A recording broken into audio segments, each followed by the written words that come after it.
Hello, welcome back to our series of questions on Jewish thought, machshava. Today we're going to deal with one of the big questions, free will. How free is free will? Now, the most fundamental of questions is, do we possess free will? The Torah obviously seems to say that we do. In many places the Torah tells us, ובחרת בחיים, gives us choice, vaya im שמורות תשמעו, if you listen to me, then things will happen. If it says, vaya im שמורות תשמעו, if you listen, alludes to the fact that we have the choice not to listen. So many psukim allude as a given that we have free will. Now, while it's true that there are some extreme Hasidic groups that found a way to explain free will away, mainstream Rov Minyan and Rov Binyan, the majority of Jewish thinkers throughout the ages believed in free will, and rightfully so. Because the psukim definitely assume free will. The Rambam, when he wants to prove free will, again, proving that the Torah believes in free will, he not only brings the psukim, but also talks about justice. He says that it would be unjust for God to punish if there was no free will. Therefore, the fact that God is just proves there must be free will, because otherwise the punishments would be no fair. The Ram goes further and tells us that free will is the fundamentals of Judaism.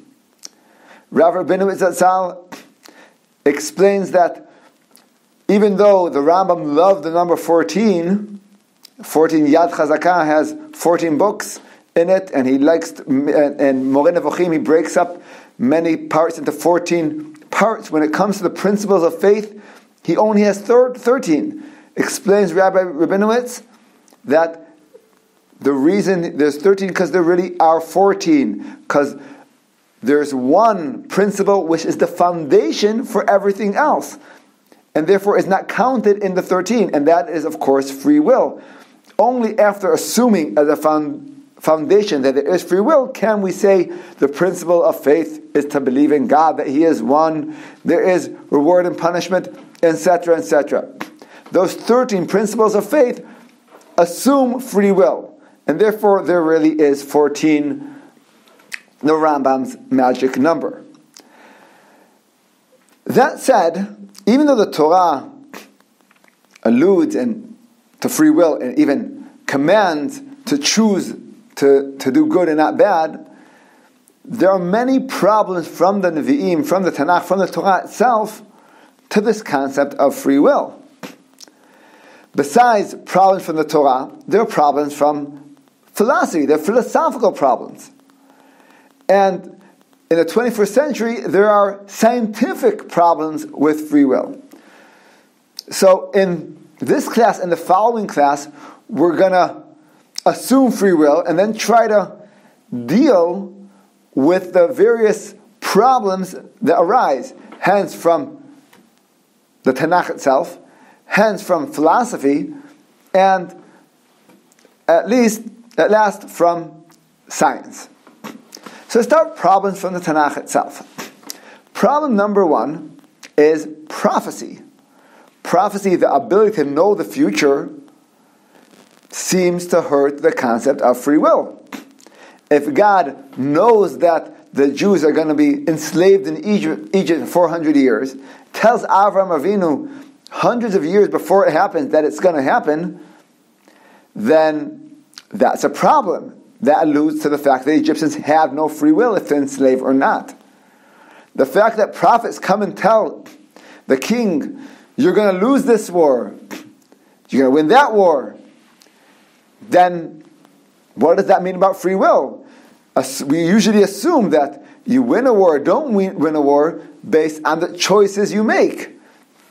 If the choices I make are meaningless because the end has already been decided, then what's the meaning of free will? Is it just a game that God says, I'll let you feel like you're making a choice, but the end has already been decided for you. How does prophecy work? So the Rambam tries addressing these questions, and he gives a few answers. Answer number one, he says, when it comes to big groups, then yes, free will many times disappears. Why? Because there's something called human nature.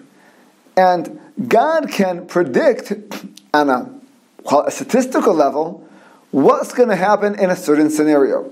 The fact that the Jewish people eventually come down to Egypt, they'll be enslaved by the ruling class, that was a given. That's just nature. That's science. That's psychology. That's not prediction of the future. Because does not take away free will, because every Egyptian had the ability to choose if he were to be cruel and enslave a Jew or not. While at an individual level, free will exists with prophecy, on a global level, on a bigger level, prophecy disappears because the chances statistically that the majority of people will choose a certain way and not another diminishes.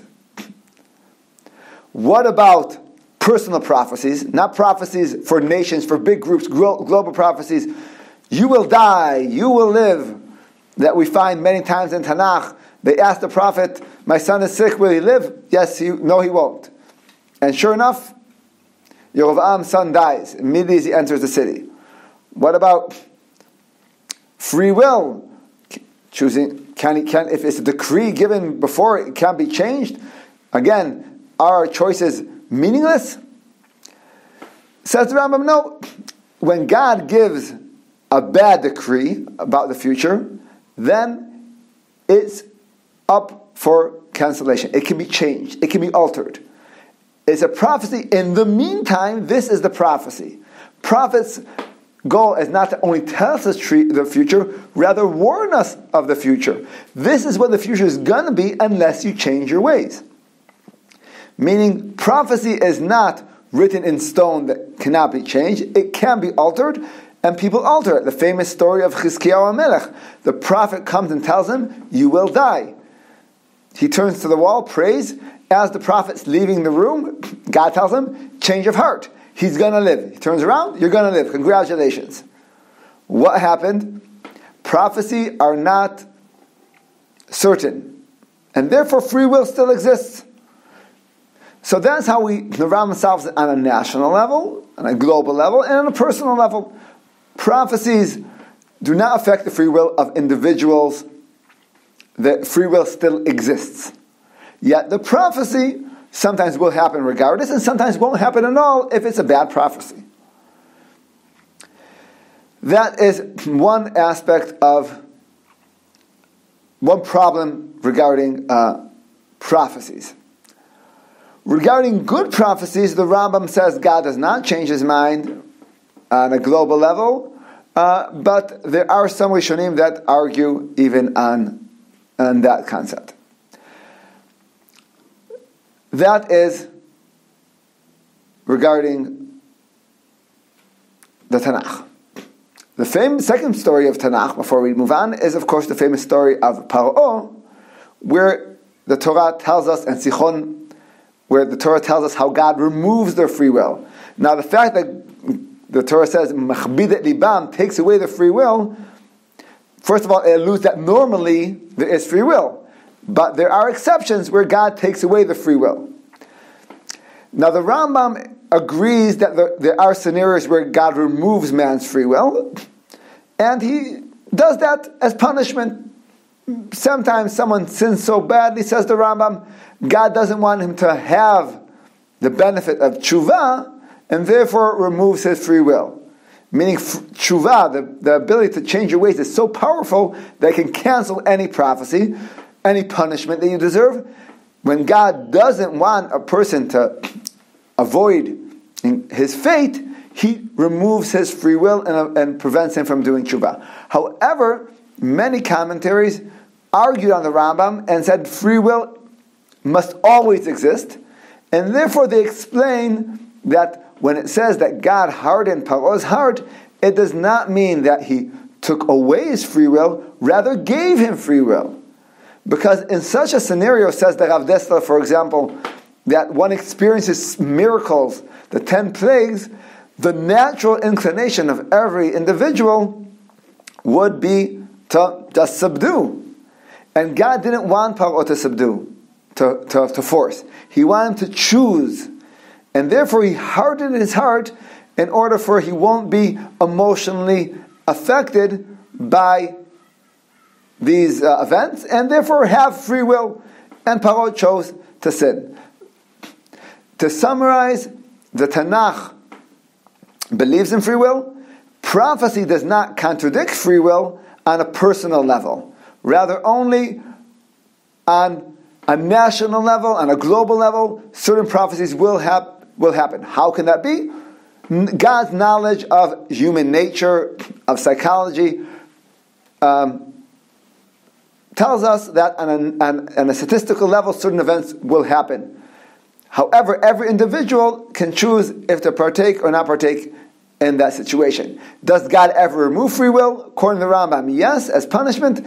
According to others, since free will is a fundamental of faith, God never removes it. In the next class, we'll discuss the problems of philosophy and science.